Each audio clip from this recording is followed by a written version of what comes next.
What's up, guys? Welcome to Box to Box Football, and I'm back here for our kind of like farewell of the year, Jack. You know, it's coming to the end of 2021. Unfortunately, hopefully we'll have more videos coming before 2021, but we need to check out 2021 and see what it's like. You know, the one thing we cover the most is the Premier League, and I think it's fitting that we finished 2021 with picking the best Premier League 11 from 2021. Now, 2021, not 2022, 2021. So we're only looking at what they did from January all the way to this time. So let's say which is tricky because sometimes like last season you can think of what somebody did, but maybe it was in like November or December of 2020. You know what I mean? So it's not super easy, but still. That's what I'm saying, you know, because don't worry, Jack. As you can see here, that we've already picked our teams, and think about it. Me and Jack were able to agree on, was it 6 players? So we agreed on Edward Mendy, who has just been absolutely brilliant for Chelsea. But to be fair, Ederson did win the clean sheet record last year.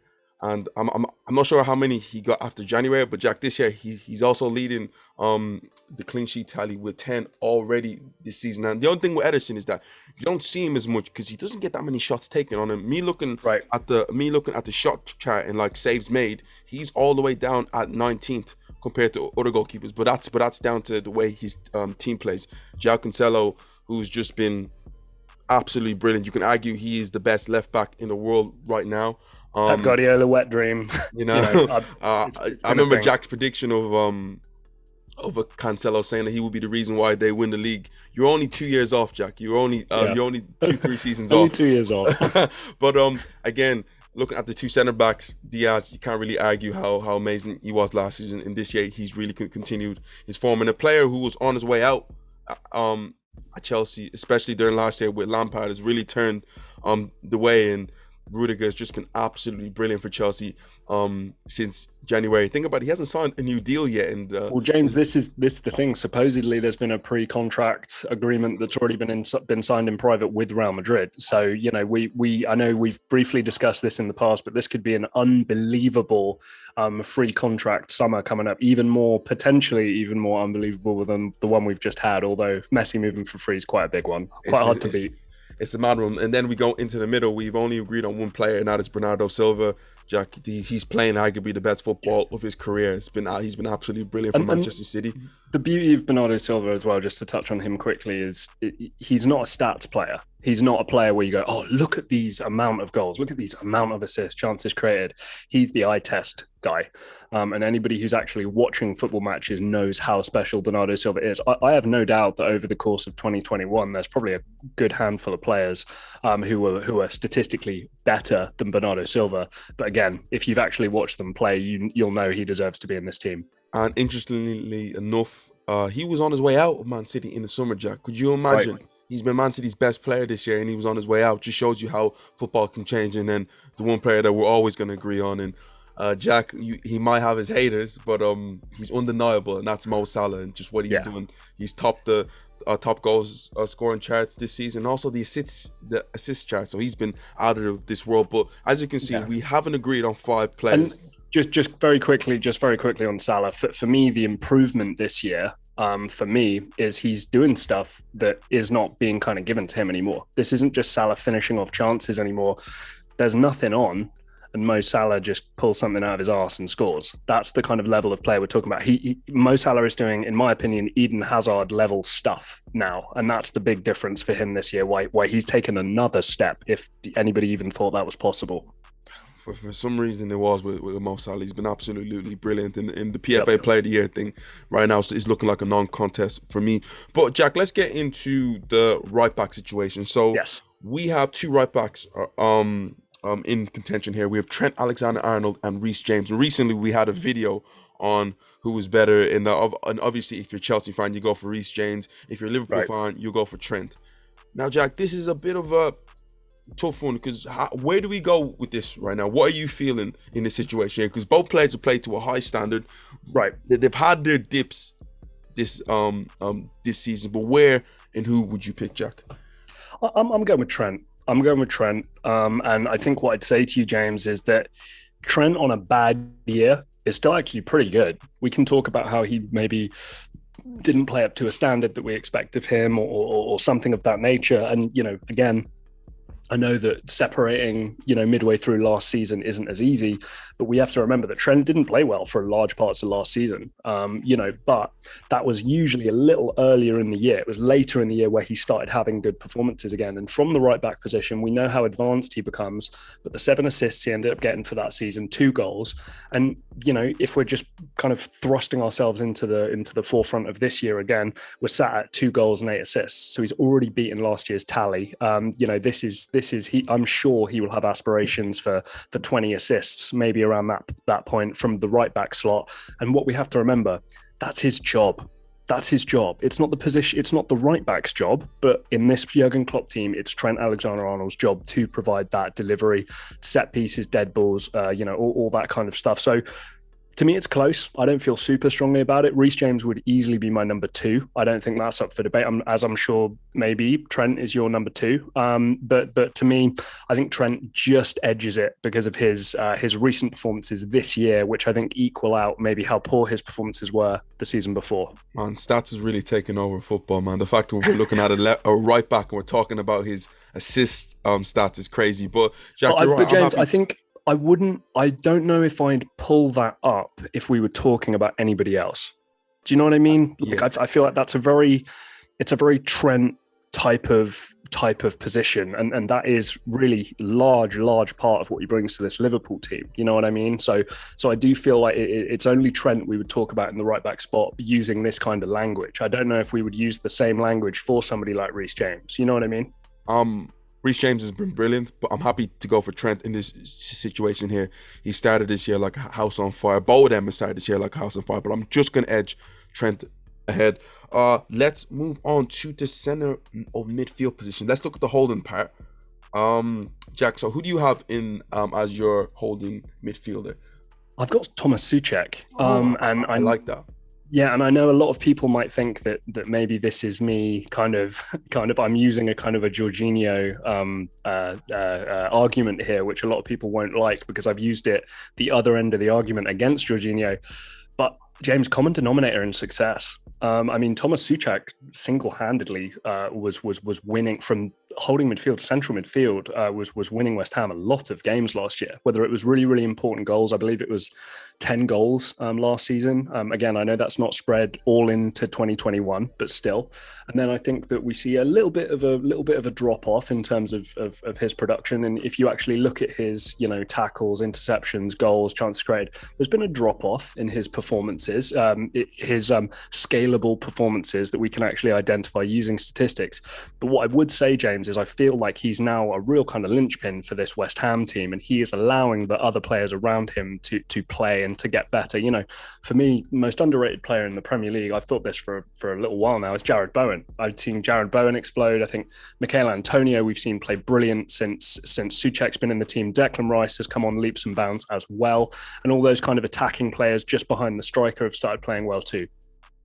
So Jack, I have Declan Rice in the situation. Yep. In my opinion, Souček has been good, but Declan Rice has been the heart and soul of this West Ham team, Jack, and we cannot deny what he's done. He has become more than just the defensive midfielder. You see what he does. He's like an all-world box-to-box midfielder. He gets a few goals in there, but you mentioned stats, Jack. I think he leads the Premier League in like interceptions, tackles, all that sort of stuff there. It's, to me, if you're looking at, they both play on the same team, and like you're looking at who affects and who helps West Ham the most, to me it's Declan Rice by country mile. When I'm picking the best midfielder in the Premier League this season, I'm looking at Declan Rice or Bernardo Silva. So he's my defensive midfielder. The one thing I'll say, I'm happy to concede Declan Rice, but I've got 2 points. I got 2 points I want to make. First of all, I want to ask you what his nationality does and what maybe the national media does to the opinion on Declan Rice. You and I have certainly had conversations in the past about English talent being far overblown than what they are good at or what they are capable of. I do think to a certain extent, is that potentially, is that a factor with somebody like Declan Rice? Because James, he's a great person. We see him in interviews, we see him in all this. He seems like a nice lad. I think a lot of people are rooting for him. Jack, yeah, he does have that sense of him, but I also look at the performances, Jack, and how he's been able to take on this West Ham captaincy for Mark Noble. The performances are there, Jack. That's huge. To me, it's undeniable. My thing is this: I don't want to hear he's best midfielder in the world, all that sort of stuff there. But at this moment of time, right now, if you're looking at what the Premier League has to offer, he's up there seriously with everything he brings. And we're talking about prices, and we know what English media is like with prices. He could go for something stupid. But Jack, let's move on to the next. Just my final point, and the reason why I'm going to concede. I see one guy going in the ascendancy, and I see one guy going the other way. Now, I don't think Thomas Tuchel has had a bad season this season so far, but I am seeing a slight decline in performances as he was last season. Whereas Rice, I'm seeing improvement, so I'm more than happy to give you in there. Okay, Jack. So who do you have for your second midfielder? So your number 8. So this is the one where I'm kind of maybe happy to look a little bit of a fool, but I do actually feel quite strongly about this. This is my signing of the season this season. This is my young player of the season this season so far as well. And again, James, we're going to go back to the well for the 1,000,000th time with Jack Farr talking about environments. And my player who goes into the PL Team of the Year 2021, my young player of this season, is Conor Gallagher for Crystal Palace. I'm going to stick him in there now. Was Conor Gallagher present from January the 1st through to the end of May? No, he was not. So is there an argument to be had that he missed half the year? Yeah, absolutely. I'm not going to even pretend to deny that. But what I will say, it's very, very difficult to do what Conor Gallagher has done. This is not a guy who's been in and around the Premier League for a long time and knows the league, knows the intensity of the league. This is a younger player. He's gone to a team with one of the highest turnovers in terms of a squad. It's a new manager in there as well, and Patrick Vieira, who James, for reasons that we know why, will be under a lot of pressure to have some sort of success at Crystal Palace. And Conor Gallagher has come up trumps a number of times. 9 goal contributions so far in this part of the season, but again, it's not 9 goal contributions Conor Gallagher playing in Man City, playing in Liverpool, playing in Chelsea, like somebody like a Mason Mount gets to benefit from, Phil Foden gets to benefit from. He's playing in this Crystal Palace team who've been up and down and up and down and up and down. And Conor Gallagher has, to a certain extent, sometimes had to single-handedly pull something out the bag to do it. I know this is a bit of a reach. I understand that, but I do feel very, very strongly I've been incredibly impressed with what Conor Gallagher has been able to do for Palace. I've been too. He's been good, but he's not going to get into my team. That's I think fine. a player who I'm going to go for is İlkay Gundogan, who to me, based on what he did last season, and especially like after January, how like he was able to get this Man City team with goals, and not just average goals, but important goals for Man City, and even bringing it on to this season, where to me he's taken on a role as a senior player now. He's not one of them youngsters who like come in and kind of, you know, not sure what's going on. He has become a senior, and like when you look to Man City's core with Sergio Aguero, Yaya Toure, Vincent Kompany, and David Silva, to me, Man City are building a new core like that, and to me, Gundogan to me is just right up there with the rest. Let me ask you this. Let me ask you this though. Now, and James, I know when I'm asking you this that this is an unfair question. If İlkay Gundogan played for Crystal Palace, do you think he would be in your team of the year? Yes, because this whole notion of big player, small pond, all that stuff, I don't want to hear, because we did the same with Jack Grealish. Cool. He's played well. Listen, Conor Gallagher's played well, but we see this stuff all the time. Just to clarify, I disagree with James on that. I do not think we see similar levels from Gundogan if he's playing for Crystal Palace. I'm just putting that out there. But James, of course, I concede that. I realise he's only played half the year, basically. And has it been like Harry Kane from the beginning of last season good from Conor Gallagher? No. But I did just I wanted to give him props, and you know, I would put him in the team. Seriously, I would. So we have 2 more positions left. Let's go on to the left wing position. Jack, who do you got in the left wing position? I've got Rafinha for Leeds United. Yeah, one of the more dynamic and exciting players I think Leeds have had. I think when Leeds first came into the league with Bielsa as well, I think there was this certain level of like, well, A lot of these guys are, incredibly athletic, great engines on them, and they're doing exactly what's asked of them from Marcelo Bielsa. But Rafinha is that one player with that little bit of star power, a little bit of kind of additional talent from some of these other guys, capable of making a big change. James, if rumors are to be believed, and a lot of people with a lot of credibility are actually saying this, Rafinha, 50 million euros to Bayern Munich this January. This is a guy who's not tied, cup tied in the Champions League, who could play a factor later on, and that's a big price tag. Now, again, it's not happened, so I'm not going to say that, but I think that only comes from Bayern Munich, who have an incredibly talented scouting team, identifying a player of real, true talent. And again, what he's been able to do in this Leeds team, as opposed to playing for kind of a slightly better team where his environment lends itself to him having more opportunities, greater opportunities to succeed. I think Rafinha has just been absolutely brilliant. There are some other contenders, and to me, I don't feel super strongly about keeping Rafinha here. Like, this isn't a really strong opinion I'm going to fall on my sword for. But to me, he just makes the cut above of some of the other targets. Yeah, Jack, I'm going to say Diego Jota. Now, Jamie Carragher calls him Jota, the slaughter. Now, the one thing I'm going to give Liverpool is the credit of identifying players that fits what Liverpool are. And think about it, they didn't buy a player from I don't know, Borussia Dortmund or Bayern Munich. They bought a player from Wolves, and I was thinking, they signed this guy. What's he like? What's he gonna do? He has slotted in so well to this team that he can be so versatile. He can play as a striker. He can play out wide. He can do so many things. Like we mentioned, how important the front three was to Liverpool: Mane, Salah, and Firmino. He's taking Firmino completely out of the team, Jack. Yep. To me, Diego Jota, you see what he does. One thing that I realized that he does really well, Jack, and I didn't really see it at Wolves, he's a goal scorer, Jack. Diego Jota scores goals. And if it wasn't for how great Mo Salah was this year, he would be top goal scorer, Jack. He has 10 goals this season. Last season, he missed a James, chunk of time. if he played right wing as well, I think we'd see an increase in production there. So. I don't think so. That's another shot at Salah. James, Salah people come at him right now. James, this is something that we've talked about before. The furthest forward, most central position for Liverpool, game after game after game, is the right wing position. It doesn't matter who the central striker is. Mo Salah is the player who, on average, is the closest to goal every single time, and that's a structure of the formation. It's what Klopp wants, and it's successful. So why would you change it? I'm just saying, if Jota found himself in those positions, there'd be a greater goal haul as well. Well, he is in great positions already. For him to have 10 goals and be not just a figurehead in this Liverpool team, but one of the most important players. You seen what happened when he went down early in January last season, how Liverpool struggled to find goals, and once he came back in, Liverpool went on our run, and then they were able to get Champions League football. To me, he's been a revelation since he's joined Liverpool, and for me, he will slot in there over Rafinha. Like, Rafinha is great. I love what he's doing right now. If he gets to move to Bayern Munich, that's even great for him. And his ability to break into the Brazil team playing for Leeds is to me huge, something unbelievable. But we're basing it on 2021. I got to go for Diego Jota, Jack.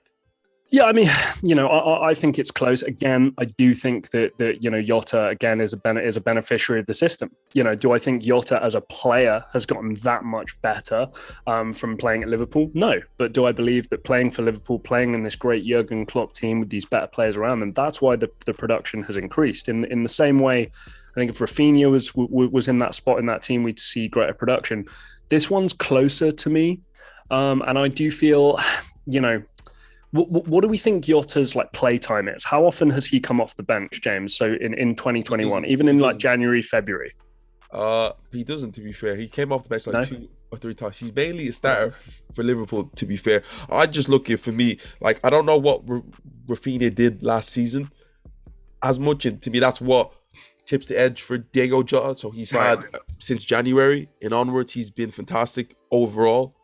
For Liverpool, especially in the Premier League, and for him to be second in the goal scoring charts is what tips me over the edge Yeah. to pick Diego Jota. So, like, can I take that one there? Yeah, I'll give you that one. I think that Rafinha is more valuable to Leeds than Jota is to Liverpool, though. And that's one other argument I would make. I think that, without Rafinha in this Leeds team, there's a big drop off. Whereas without Jota, if somebody like a Firmino, if somebody like a Mane goes in there, what's the drop off? I would say not so devastating. But I think overall, I think you're probably right. What I'm saying, and I think the thing that will vindicate my opinion on that is if Rafinha does go to Bayern, maybe win a Champions League, right, and maybe starts to ball out, or even more so than he already is. Well, let's look at the final position, and that's the striker position. Now, Jack, we disagreed on this one. Who do you have for your striker? I got Harry Kane. Quite a weak position group, James. Oh, Jack, I'm not gonna lie. What do you think? I'm glad you said that because I struggled, man, to find who was the outstanding player there. Right. You look at it, Man United haven't really had Cavani hasn't been there. Greenwood, Ronaldo's been great, but he hasn't had a full Half the year, right? To be fair, you look at Firmino for Liverpool has had a drop off. Just to say very quickly for people watching, Lukaku at Serie A, ignored. This is a Premier League team of the year. Romelu Lukaku wasn't the MVP of the Premier League for last season. He was the MVP of Serie A last season. Cristiano Ronaldo, any of his stats, that was Juventus. That was not at Manchester United. So these are the kind of guys who's not been included. Yeah, James, like you said, I mean, Raul Jimenez, not really anywhere to be seen in particular, right? Man City don't really have a striker to even really talk about at this point. So to me, I hate to say it, and this is kind of maybe a little bit harsh on Harry Kane, but best of a bad bunch. I mean, he was incredible. He was incredible. Obviously, last season, we know what he was capable of. More so earlier in the year. That's one thing that's absolutely true. I mean, he was still great for the rest of the season, but it was certainly more so earlier in the year. And obviously this season, it's not been anything particularly spectacular. But what I will say, again, importance to the team, having to deal with the Mourinho era, now moving into the Conte era. He's still such a huge part to this team, captain, yada, yada, yada. But James, again, this wasn't because Kane over the course of 2021 has been that fantastic. This wasn't 2020 Kane. 2021 Kane had kind of fallen off a cliff a little bit compared to where he was. So to me, it's Kane, but I don't feel super strongly about it. Jack, I'm glad you mentioned that because you must understand that Kane's goals and assists from last season came from like 2020. Remember when he had that crazy spree? Right, the first couple of months. He had 4 assists in one game against Southampton. That was all in 2020, right? In 2021, He's been good, but if you're basing especially on these last 6 months, Jack, I'm sorry. I'm not having Harry Kane near this team. My striker is going to be Mikel Antonio. And yeah, Jack, he isn't the most glamorous guy. And when you look at the list, he isn't going to be a player that stands out. But basing it on who's been the best striker in 2021, Jack, this guy was able to get West Ham, in the 5th place or like 6th place last year.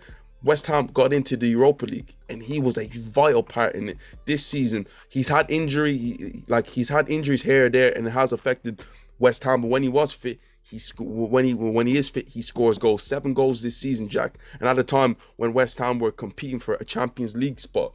So for James, I think as well, very, very quickly, this was not the plan. Sebastian Haller cost a lot of money.